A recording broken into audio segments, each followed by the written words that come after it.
নমস্কার বন্ধুরা, সকলকে স্বাগত জানাই। আমি আজকে পেঁয়াজ দিয়ে তেলাপিয়া মাছের ঝোল তৈরি করব, পাতলা ঝোল। তো চলুন দেখে নেওয়া যাক।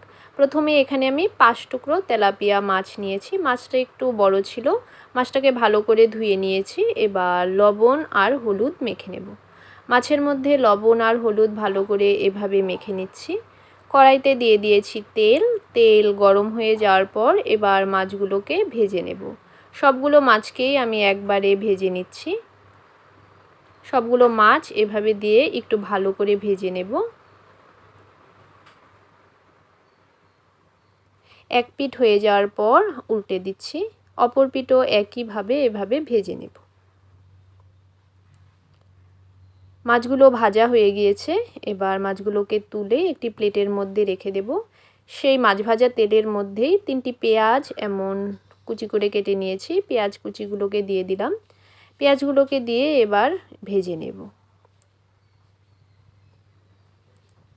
পেঁয়াজগুলোকে দিয়ে একটু এভাবে ভেজে নিচ্ছি।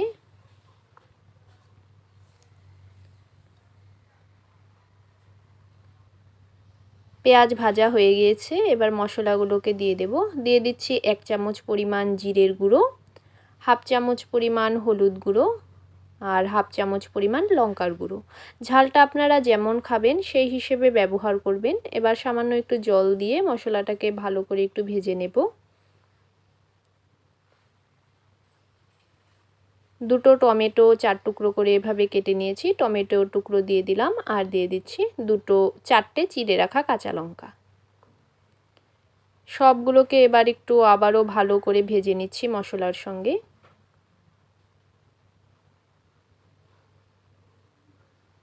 একটু ভালো করে প্রথমে ভেজে নিতে হবে। মশলার সঙ্গে পেঁয়াজগুলোকে বেশ ভালো করে ভেজে নিয়েছি। এবার ঝোল দিয়ে দিচ্ছি। এভাবে গরমের দুপুরে আপনারা তৈরি করে খেতে পারবেন। হালকা পাতলা ঝোল, খুবই ভালো লাগবে। এবার দিয়ে দেব স্বাদ অনুসারে লবণ।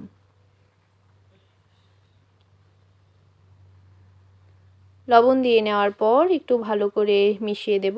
মিশিয়ে ঝোলটাকে বেশ ভালো করে ফুটিয়ে নেব।